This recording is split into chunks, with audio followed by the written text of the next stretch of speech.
దెబ్బ తిన్నా తిరిగి లేస్తాం కేటీఆర్ అంటుండు. ఏడ దెబ్బ తిన్నావు, ఏడ తిరిగి లేస్తావు? నీ అహంకారమే నిన్ను దెబ్బతీసింది. బీఆర్ఎస్ సహా ప్రాంతీయ పార్టీలు మరింత బలంగా ఎదుగుతాయి. అంటే మిగతా ప్రాంతీయ పార్టీలు ఎదుగుతుండొచ్చు, ఎందుకంటే అవి కుటుంబ రాజకీయాలు ఉంటే ఎదుగుతాయి. కానీ మీరు కుటుంబ రాజకీయం కాబట్టి ఏ కోశాన కూడా మీ పార్టీ ఎదగదు, గుర్తుపెట్టుకోరు. మాకు ఎదురైంది తాత్కాలిక ఎదురు దెబ్బ మాత్రమే, తిరిగి ప్రజాదరణ పొందుతాము.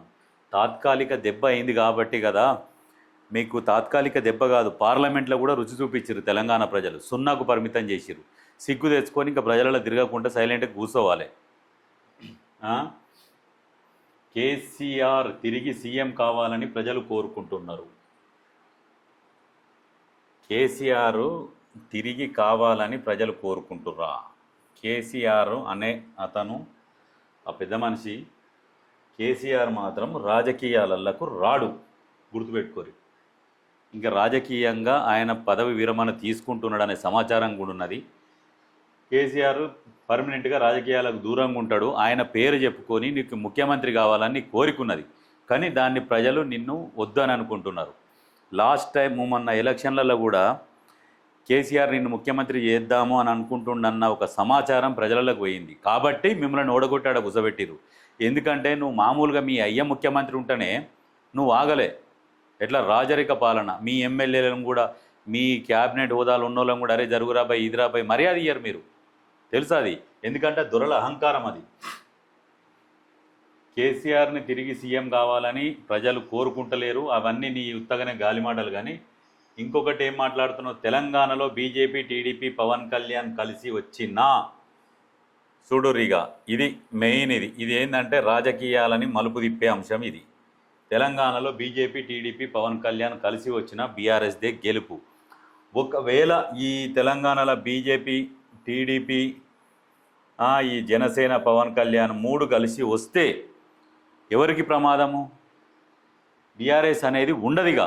వాళ్ళు కనుక వచ్చిరనుకో, మీ బీఆర్ఎస్లో ఉన్నది మొత్తం ఎవరు?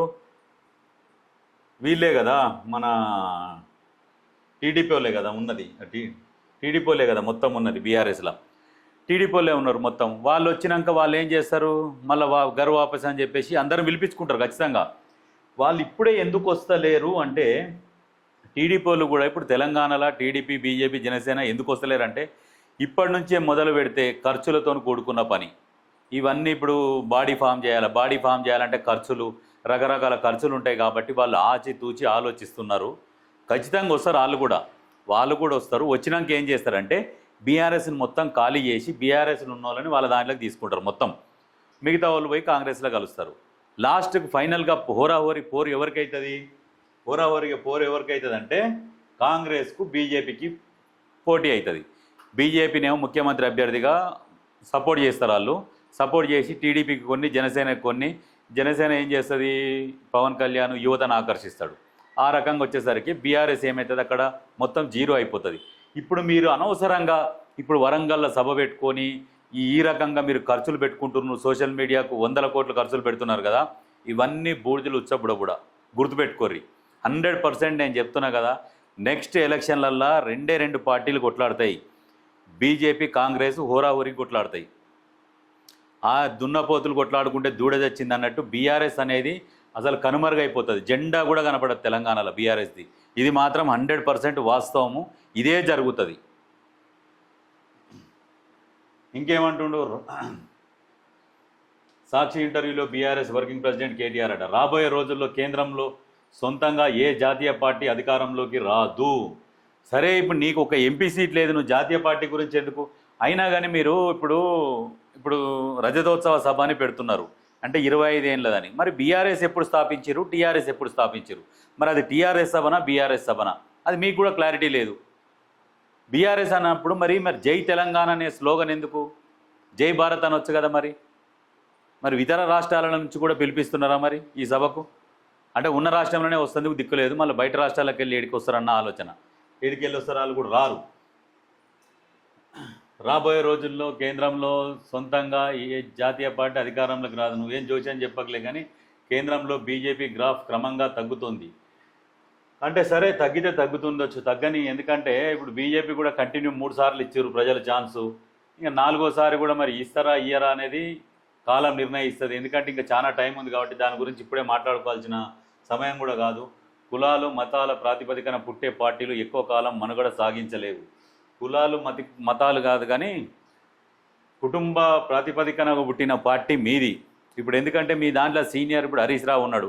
హరీష్ రావుని తొక్కేసుకుంటూ నువ్వు ముందర నిలబడుతున్నావు కదా, అది మా పార్టీ, మా కుటుంబం పార్టీ, మా అయ్య పెట్టింది, నేనే దానికి ఓల్ అండ్ సోల్ అని చెప్పేసి నువ్వే కదా లీడ్ తీసుకొని ముందర కురుకుతున్నావు. ఎవరిని మాట్లాడినిస్తలేవు. ప్రెస్ మీట్ పెట్టినా ఏది పెట్టినా గ్రూప్ వచ్చినా కానీ ముందర నువ్వే నిలబడుతున్నావు, ఆయనను పక్కకు పెడుతున్నావు. ఎందుకంటే అప్పట్లో సరే పార్టీకి మరి ఏమన్నా అంతో ఇంతో ఏమైనా సాయం చేసినావో ఏమో తెలియదు. అప్పట్లో ఉద్యమం సమయంలో నువ్వు వచ్చింది 2007లో. 10 ఏళ్లలో కేసీఆర్ సమగ్ర సమతుల్య సమీకృత అభివృద్ధి నమూనాలను ఆవిష్కరించారు. ఏం ఆవిష్కరించలే, ఆయన చేసింది ఏం లేదు.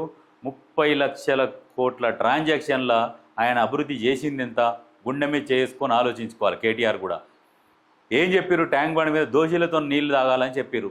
తాగురు, మరి మీరు తాగుతారేమో దోషులు పట్టుకొని.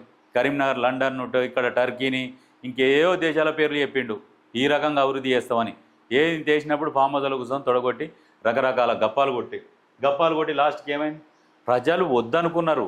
ఆయన్ని కూడా ఎందుకు కోట్లు వచ్చినాయి అంటే మీరు పెట్టిన పైసలు ఏ రకంగా అయితే ఖర్చు పెట్టిర్రో అంత బలవంతంగా ఓట్లేసిరు. మీకు మీరు చేసిన గాయాలని తలుసుకుంటూ కూడా అప్పుడు ఎలక్షన్లలో పెట్టిన ఖర్చుకు బలవంతంగా ఓట్లేసిరు. అవి కూడా కొంతమంది ఇప్పుడు అర్థమైపోయింది, ఇంకా అమ్మ దరిద్రం పోయిందిరా నాయన అని అనుకుంటారు. ఎంతసేపటికి మీరు కాంగ్రెస్ మీద వ్యతిరేకత ఉన్నది అని ప్రచారం చేస్తున్నారు కానీ తప్పితే మీరు ఏం చేసిర్రో 10 సంవత్సరాలలో కూడా చెప్పుకోలేకపోతున్నారు. మీరు 10 సంవత్సరాలలో ఏం చేసిరో చెప్పుకోలేకపోతున్నారు. ఎంతసేపటికి కాంగ్రెస్ పార్టీని విమర్శించడం తప్పితే మీరు 10 సంవత్సరాలలో ప్రజలకు ఏం చేసిరు అనేది చెప్పుకోగలుగుతున్నా మీరు? అంటే మీరు చేసింది ఏం లేదు కాబట్టి మీరు ఇప్పుడు అధికార పార్టీని విమర్శిస్తారు. ఈ రకంగా ఉన్నది అన్నట్టు. అంటే జనాలకు కూడా అర్థమైపోయింది, మేము బ్యాగులు చెప్పులు మోసే వాళ్ళం కాదు. Revanth work from home CM అట.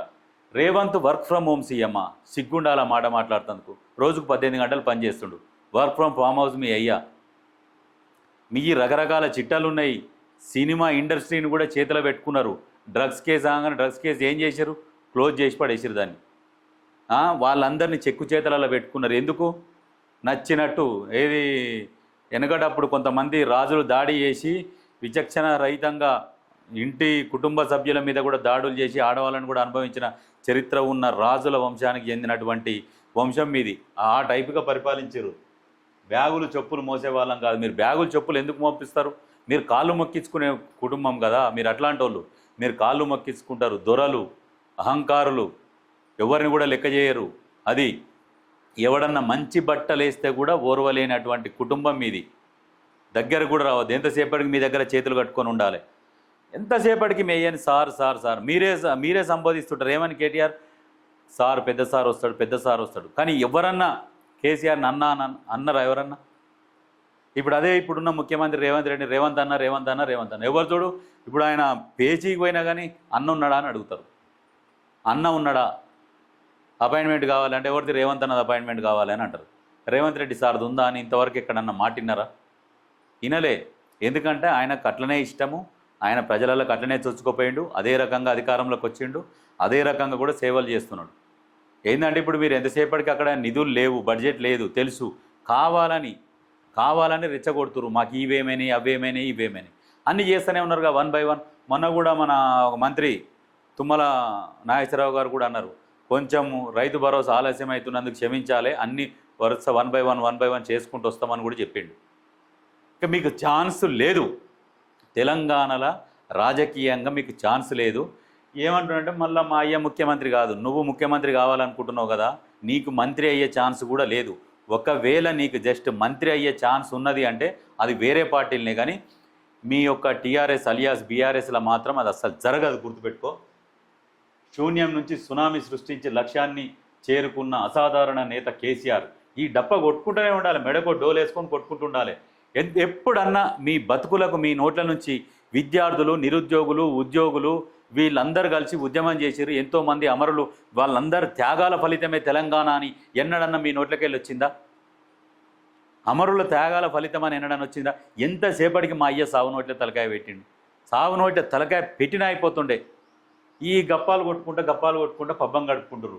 ఆయన మార్గదర్శకత్వంలో పనిచేయడం పూర్వజన్మ సుకృతం. ఎందుకంటే నీకు సుకృతం కావచ్చు పూర్వజన్మ, కానీ తెలంగాణ ప్రజల మాంసం ముద్దలు రక్తం పిండి ఆ రకంగా దోసుక తిన్నారు తెలంగాణని. ఒక్కొక్కరికి భవిష్యత్తు లేకుండా చేసిండు కొంతమంది రైతులకు. మీరు ఇప్పుడు మేమేమన్నా పర్యావరణం ప్రేమికులం కాదు, ఇప్పుడేం కొత్తగా కాదు, మేము ఎప్పటి నుంచో అన్నాం. పర్యావరణ ప్రేమికులు కానప్పుడు మరి ఎన్ని చెట్లు నరికిర్రు? 12,12,000 చెట్లు నరికిర్రు. మొత్తం ప్రభుత్వ భూములు మొత్తం కొల్లగొట్టిరు.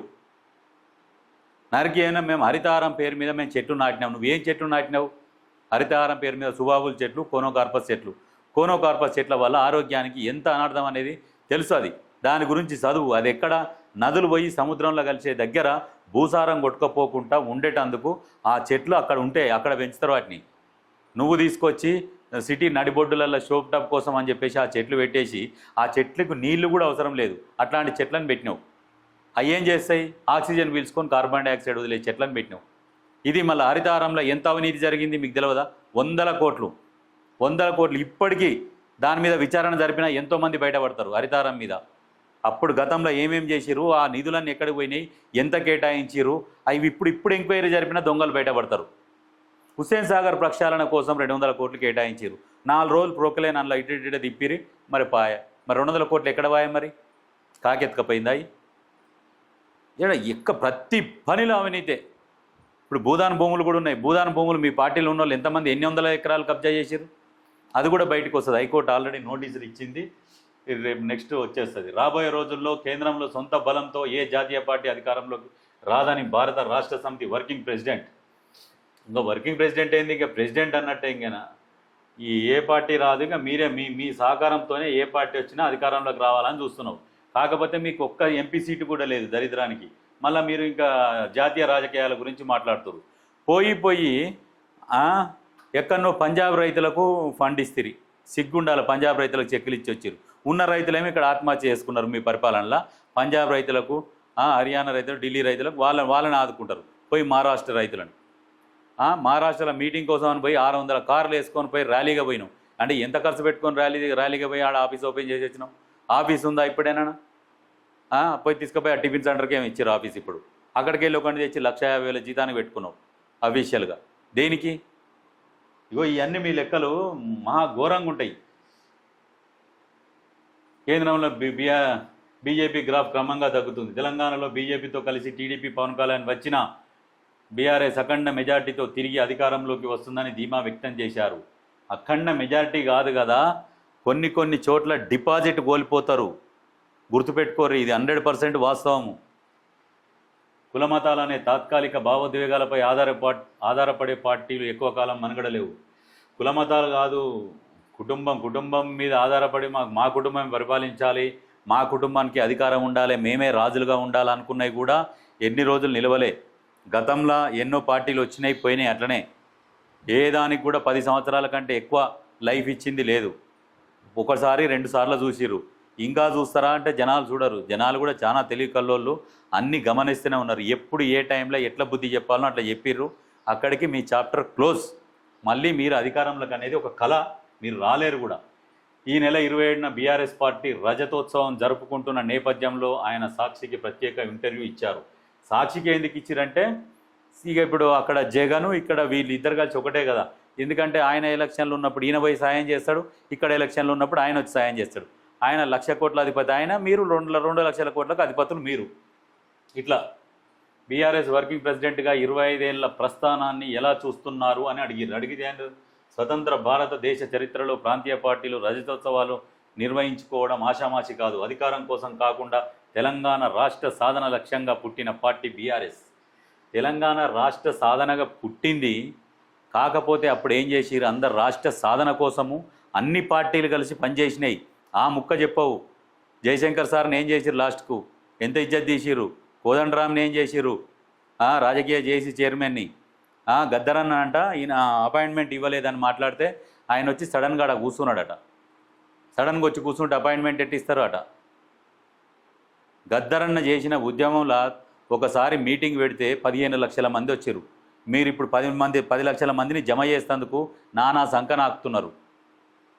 గద్దరన్నకు మీకు పోలికనా? ఆ? అన్నీ ప్రజలు అన్నీ గుర్తుపెట్టుకొని మంచిగా బుద్ధి చెప్పిరు, మళ్ళీ కూడా దగ్గరికి రానియరు. ఆషామాషి కాదు, అధికారం కోసం కాకుండా తెలంగాణ రాష్ట్రం మాజీ రాష్ట్రపతి ప్రణబ్ ముఖర్జీ చెప్పినట్లు చాలా పార్టీలు ఒక లక్ష్యం కోసం ప్రారంభమై గమ్యాన్ని చేరుకోక మునిపే మూతపడ్డాయి. టీఆర్ఎస్ పిడికెడు మందితో ప్రారంభమై 60 లక్షల మంది సభ్యులు ఉన్న బీఆర్ఎస్గా ఎదిగింది.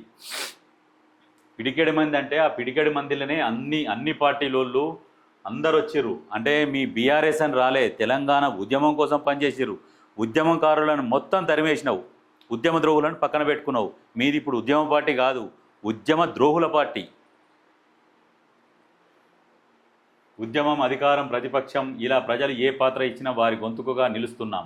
మరో 50 ఏళ్ల పాటు పార్టీ నిలిచేలా చేసే అద్భుతమైన నాయకత్వం మా పార్టీ సొంతం. 25 ఏళ్ల ప్రస్థానంలో పార్టీ పేరు మాత్రమే మారింది. మా జెండా, ఎజెండా, గుర్తు, నాయకుడు, సిద్ధాంతం మారలేదు. ప్రజల బాగోగులు ఎజెండాగా పనిచేయడమే మా పార్టీ భావజాలం. ఏం మారలే. మరి ఈ పార్టీ కలర్ అదే ఉన్నది, గుర్తు అదే ఉన్నది. కానీ మరి మీ నాయన కూడా కంటిన్యూ రాజకీయాలలో ఉండాలి కదా. అంటే మీ నాయన ఏమన్నా అమృతం తాగిండా? ఇంకో 100 ఏళ్ళు ఉంటందుకు, ఇంకో 50 ఏళ్ళు ఉంటందుకు? అన్నీ మాటలు చెప్పుకోవడానికి మంచిగానే ఉంటాయి, కానీ అమలు చేయడమే చాలా కష్టం. ఉద్యమ సమయంలో సవాళ్ళ నడుమున సాగిన ప్రయాణం ఎలా అనిపించింది? ఉద్యమ సమయంలో వైఎస్ఆర్ గనక ఉంటే తెలంగాణ అనే పదం కూడా రాకపోతుంది. ఎందుకంటే ఆ రకమైన పరిపాలన అందించిండు. వాస్తవానికి ఉచిత విద్యుత్ మీద ఫస్ట్ సంతకం పెట్టిండు. విద్యార్థులకు ఫీజు రీఎంబర్స్మెంట్ అందరూ చదువుకోవాలని, ఆరోగ్యశ్రీ కింద ప్రతి ఒక్కరు కార్పొరేట్ వైద్యం అందించాలి అందరికీ అన్న ఆ ఉద్దేశంతో అందరికీ అన్నీ చేసుకుంటూ వచ్చిండు. మీరే మధ్యలో ఏది అంటే ఎమ్మెల్యేలకు రాజీనామా చేసేది, 20 రాజీనామా చేయాలి, 10 ఓడిపోవాలి. ఎందుకు? అప్పుడు వైఎస్ఆర్ పరిపాలన బాగుంది కాబట్టి మళ్ళీ తెలంగాణ ప్రజలు మళ్ళీ వైఎస్ఆర్కి అప్పుడు పట్టం కట్టిర్రు. వైఎస్ఆర్ చనిపోగానే అప్పుడు డైలాగ్ వదిలిండు, తెలంగాణకున్న శని తెలిగిపోయింది అని కేసీఆర్ మాట్లాడిండు. చాలామంది వైఎస్ఆర్ అభిమానులు ఎంతోమంది హట్ అయి ఉంటారు. ఇవాళ జగన్కు మరి అది గుర్తుకున్నదో లేదో తెలియదు, కానీ జగన్ కూడా అధికారం కోసం ఇక కకృతి పడ్డాడు. కానీ మీతో దోస్తాన్ చేసిండు. మీతో దోస్తాన్ చేసినందుకు సంకనాకిపోయిండు. అక్కడ జగన్ కూడా మళ్ళీ అనేది జగన్ కూడా రాడు అక్కడ, గుర్తుపెట్టుకోరు. ఎందుకంటే మీరే కదా ఇప్పుడు ఆంధ్రోళ్ళని ఇష్టం వచ్చినట్టు తిట్టి మీరు వెళ్ళిపోవాలని ఒక్కనొక్కడిని ఇక్కడ నుంచి తరలిచ్చేస్తామని చెప్పి లాస్ట్కి ఏం చేశారు? పోయి రామోజీరావుని పోయి కలిసి లెక్క కుదురుసుకొని వచ్చినావు. 1,00,000 నాగాలు పెట్టి దుంతా అన్నావు. ఎక్కడ పోయా మరి నీ అన్నీ? ఇప్పుడేమో 6 గ్యారెంటీలు ఏమాయని అడుగుతున్నావు. 10 సంవత్సరాలు పరిపాలించినప్పుడు వచ్చిన 5 సంవత్సరాలు ఉత్తగా పబ్బం గడిపినావు, టైంపాస్ చేసినావు. అది జనాలకు అన్ని గుర్తుకే ఉన్నాయి, అందరు గుర్తు చేస్తూనే ఉన్నారు. ఒకప్పుడు అంటే ఓన్లీ టీవీ ఛానల్సే ఉంటుండే, ఇప్పుడు ప్రతి ఒక్కరి చేతిలో ఫోన్లు ఉన్నాయి. ప్రతి ఒక్కరు ప్రతిసారి గుర్తు చేస్తున్నారు జనాలకు. కాంగ్రెస్లో టీఆర్ఎస్ విలీనంపై ఎందుకు వెనక్కి తగ్గారు? పార్లమెంట్లో తెలంగాణ బిల్లు ఆమోదం పొందిన తర్వాత సోనియా గాంధీ ఇంటికి వెళ్లి పార్టీని విలీనం చేస్తానని కేసీఆర్ చెప్పారు.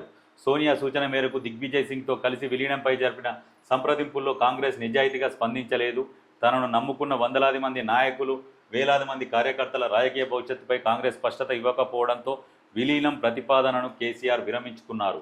తమిళనాడులో డీఎంకే తరహాలో తెలంగాణకు ఒక గొంతు ఉండాలని పౌర సమాజం నుంచి ఒత్తిడి కూడా రావడంతో స్వతంత్రంగా ఉండేందుకు కేసీఆర్ ఇష్టపడ్డారు. ఇది పక్కా అబద్ధం ఇది. ఎందుకంటే అప్పుడు ఈయననే చెప్పిండు. ఏమని చెప్పిండు? తెలంగాణ ఇస్తేనే బీఆర్ఎస్ పార్టీని విలీనం చేస్తా, నాకు ఇంక అవసరమే లేదు, తెలంగాణ వచ్చినాక నాకు ఏ పదవులు ఎందుకు, అంతకంటే ఇంకా పెద్ద పదవి ఏముంది నాకు అని చెప్పేసి అయాల గప్పాలు కొట్టి సోనియా గాంధీ దగ్గర పోయి కాళ్ళ మీద పడి పార్టీని విలీనం చేస్తా అని చెప్పి యువతలకు వచ్చి గాడిదన్నాడు దన్నిండు. చెప్పి యువతలకు వచ్చి మాట మార్చిండు. ఎంత దొంగ అంటే అందుకనే ఇప్పుడు కేంద్రంలో ఎవరికి సపోర్ట్ చేయాలన్నా ఈయన సపోర్ట్ వద్దంటుర్రు. అటు బీజేపీ వద్దంటుంది, ఇటు కాంగ్రెస్ వద్దంటుంది. నీ సపోర్ట్ వద్దురా నాయన, నువ్వు వద్దు, నువ్వు మహా కీచకుడివి, నువ్వు ఇటుంటావో ఎటుంటావో తెలియదు, నిన్ను నమ్మినోడు ఇంకెవ్వరు లేడు, మేము నమ్మము అనేది ఒకటి ఉన్నది ముద్ర. అందుకనే తృతీయ ఫ్రంట్ అని ఏర్పాటు చేసి అందరూ పోయి కలిసి దేశంలో ఎలక్షన్లు, జమిలీ ఎలక్షన్లు కానీ ఏ ఎలక్షన్లన్నా వస్తే నన్ను ప్రధానమంత్రి అభ్యర్థిగా ప్రకటించుర్రి.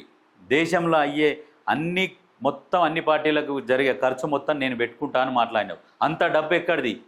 2001లో ఉద్యమం నడుస్తున్నప్పుడు మీ బండ్లకు డీజిల్కే పైసలు లేకుండా మీ దగ్గర, అట్లాంటిది ఇలా దేశం మొత్తం ఎలక్షన్లకు పైసలు ఖర్చు పెడతందుకు సిద్ధపడ్డావు అప్పుడు. మరి మరి ఇంతగానం సంపాదన? దీని మీద బీజేపీ కూడా విచారణ జరిపి వీళ్ళని లోపలేయాలి. మరి బీజేపీ కూడా మరి ఎందుకు ఇంకా చూస్తున్నది?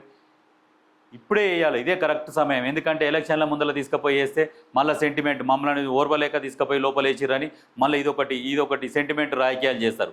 కాబట్టి ఇదే కరెక్ట్ సమయం. ఈ సమయంలోనే వేసి ఉన్న కాడికి గక్కియాలి. ఎన్ని తిన్నారో ఆ రకంగా గక్కియాలి.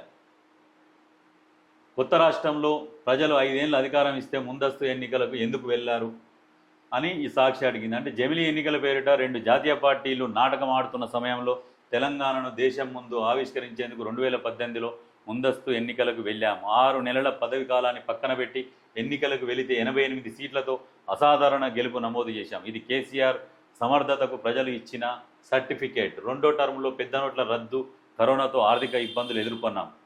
88 సీట్లు నీకు ఎందుకు ఇచ్చిర్రంటే అప్పుడు ప్రతిపక్షాన్ని లేకుండా చేసిర్రు. ప్రతిపక్షాన్ని మొత్తం అందరినీ భయపెట్టి నయానా భయానా అన్నీ ఇచ్చుకుంటా ఉన్న నాయకులను అందరినీ మీ దాంట్లో చేర్చుకున్నారు. ప్రతిపక్షం అనేది లేకుండా ఆ రకంగా అట్లాంటి దుర్మార్గమైన పనులు చేసిర్రు. ఇంకా రెండో ఆల్టర్నేట్ వేద్దామంటే ఆల్టర్నేట్గా బీజేపీ కూడా బలంగా లేదు, బీజేపీ కూడా వేయలేకపోయారు. కాబట్టి మళ్ళీ నీకే పట్టం కట్టిర్రు. కరెక్ట్ టైంలో అసలైన మొగడు మీకు దిగిండు. రేవంత్ రెడ్డి రూపంలో వచ్చి పార్టీని భుజాల మీద వేసుకొని ఆట ఆడించుకుంటూ వచ్చిండు. ఇలా రాష్ట్రంలో అధికారంలోకి తీసుకొని వచ్చిండు. మరి ఇప్పుడు మొన్న దాని గురించి కూడా మాట్లాడాలి కదా, మరి ఎందుకు మాట్లాడతాలో? మరి అసాధారణ గెలుపంట. ఇది కేసీఆర్ సమర్థతకు ప్రజలు ఇచ్చిన సర్టిఫికేటా? అయినా సమర్థవంతమైన నాయకత్వం అందించాము. సమర్థవంతమైన నాయకత్వం ఏమేమి అందియలే. మీ పాలనల సర్పంచులు కూడా ఆత్మహత్య చేసుకున్నారు. మీరు మాట్లాడుతందుకు కొంచెం ఇంకా సిగ్గుండాలి. 3వసారి కాంగ్రెస్ హామీలు గ్యారంటీలు ఇచ్చి అధికారంలోకి వచ్చింది. అయినా మేము తుడిచిపెట్టుకుపోలేదు. కేవలం 1.8% ఓట్ల తేడాతోనే ఓటెంపాలైంది. ఇప్పుడు ఎక్కడికి వెళ్ళినా కేసీఆర్ తిరిగి సీఎం కావాలని ప్రజలు కోరుకుంటున్నారు. ఏ ప్రజలు అనరు. ఎందుకంటే ఇప్పుడు నువ్వు ఎవరో తెలుసు. ఆ ఊరికి పోతే ఏ ఊరికన్నా ఎవరన్నా కలిస్తే నువ్వు కేసీఆర్ కొడుకు అని తెలుసు. ఏంటంటే నీతో ఉత్తగానే నువ్వేమన్నా మరి చేయి తడుపుతావు అనుకుంటారో ఏమనుకుంటారో. అప్పుడు ఆయన ఉన్నప్పుడే బాగుండే, మళ్ళీ ఆయనే వస్తే బాగుండని ఎవ్వరైనా గదే ముచ్చట చెప్తారు.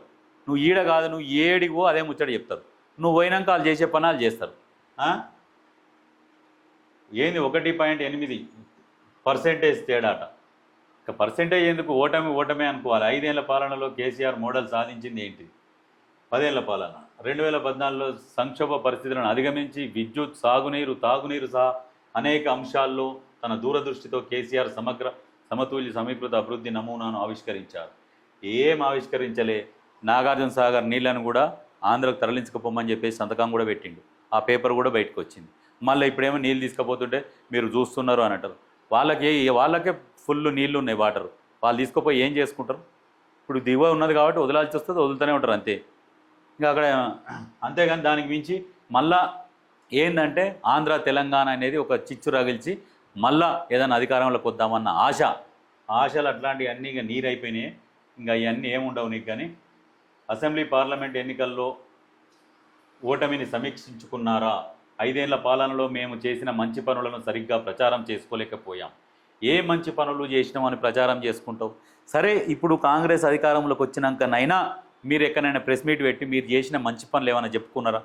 మీరు సాధించినది ఏమైనా చెప్పుకున్నారా? మీరు సాధించింది ఏంది? కాళేశ్వరం, మేడిగడ్డ కూలిపోయింది. అది చెప్పుకోవాలి. మళ్ళీ ప్రతిదీ చెప్పుకోవాలి. ఏ పని చేసినా ప్రతి పని కూలిపోయింది తెలుసా మీది? విప్లవాత్మక పథకాలు అమలు చేసినా ప్రజలకు అర్థమయ్యేలా చెప్పలేకపోయాం. నాతో పాటు ద్వితీయ శ్రేణి నాయకులు కూడా ఓటమి కారణం. మరోవైపు కాంగ్రెస్ ఉన్నది లేనట్లుగా చిత్రీకరించడంలో ప్రజలు మోసపోయారు. కాంగ్రెస్ ఉన్నది లేనిది అన్నట్టు ఏం చిత్రీకరించలే. నీ మీద ఆ రకమైన కోపము, ప్రజలలో వ్యతిరేకత వచ్చింది. ఎందుకురా నాయన వీళ్ళు రజాకారులు పరిపాలించినట్టు మొత్తము దాడి చేసి పన్ను రూపంలో విపరీతంగా వసూలు చేసినావు. మామూలు వసూలు చేయలే. ఇళ్ళకి వచ్చి ఏంది ట్యాక్స్ల రూపంలో కూడా విపరీతంగా కట్టకుంటే ఇంటి ముందర కూడా హ్యాబిట్స్లో ఒక షాపుల ముందర కూడా చెత్త డంపింగ్ చేయించినావు. ఆ భయంకరమైన వసూలు చేసిరు మీరు. రియల్ ఎస్టేట్ మీ దంతా మొత్తం చేసి ఎక్కడ ఆడ రాచకొండ గుట్టలల్లా ఏ హెలికాప్టర్ల గాలి మోటార్ వేసుకొని తిరిగి వచ్చి ఇక్కడ ఫిలిం సిటీ కడతాని ఉత్త గాలి దెబ్బేసి వచ్చిన వాడ. ఎంతమంది జీవితాలు ఆగమైనాయి ఆ రాచకొండ చుట్టూ ఉన్న ఊర్లల్లో. అందరు రియల్ ఎస్టేట్లో పెట్టుబడులు పెట్టి ఆగమై రోడ్ల పాలు అయిపోయారు. నువ్వు చేసిన మోసం అట్లా ఉన్నది. నువ్వు చేసింది లేదు, పీకింది లేదు. ఉత్త గాలి మోటార్లు తిరిగి వచ్చి గాలి మాటలు చెప్పినావు. ఆ గాలి మాటలు చెప్పినందుకు జనాలు అందరూ పోయి అక్కడ పెట్టుబడులు పెట్టిరు. అందుకనే జనాలు నమ్మరు మిమ్మల్ని. ఏం సాధించినావు? ఆ? ఏం చెప్పినావు? రాగానే ఏమన్నావు? మేము దళితుడే ముఖ్యమంత్రి అని చెప్పినావు. అంటే గెలుపు మీద నీకు నమ్మకం లేక అయ్యాల తొలి ముఖ్యమంత్రి దళితుడు అని చెప్పినావు. చెప్పినాక వచ్చినావు డైరెక్ట్ ప్రమాణ స్వీకారం చేసినావు. అందరు ప్రెస్ మీట్లు అడిగితే ఏమన్నావు? నాకంటే పెద్ద దళితుడే, నేను దళితుడిని మాట్లాడినావు. ఈ దొంగ మాటలు, మనుషులను బెదరగొట్టే మాటలు. దళితులకు 3 ఎకరాల భూమి అన్నావు, ఇచ్చినవా? అది ఇయ్యలే. ఇప్పుడు బీసీ కార్పొరేషన్, ఎస్సీ కార్పొరేషన్ ఉండే, కార్పొరేషన్ని పక్కకు పెట్టివి, బీసీ బంధు దళిత బంధు అని తీసివి. ఆ దానికి మళ్ళీ ఒక చైర్మన్ సపరేటు, కార్పొరేషన్కి ఒక చైర్మను, దళిత బంధు దీనికి ఒక చైర్మను, బీసీ బంధుకు ఒక చైర్మను. ఈ పదవులు ఇస్తందుకు ఇవన్నీ ఏర్పాటు చేసి లాస్ట్కు ఏ స్కీమ్ ఆ స్కీమ్, గొర్రెల స్కీమ్ అని పెడితే అందులో స్కామేనా? నీ ప్రతి స్కీములో స్కామే తప్పితే ఏమీ లేదు. మొత్తం ధరణి పేరు మీదనైతే ధరణి అనేది కొన్ని లక్షల, 1,00,000 కోట్ల దాకా మింగొచ్చు ధరణి పేరు మీద. దాని మీద మొత్తం ఇంకా బయటికి వస్తలేవు. అన్నీ వస్తే మాత్రం ఖచ్చితంగా ధరణి పేరు మీద మాత్రం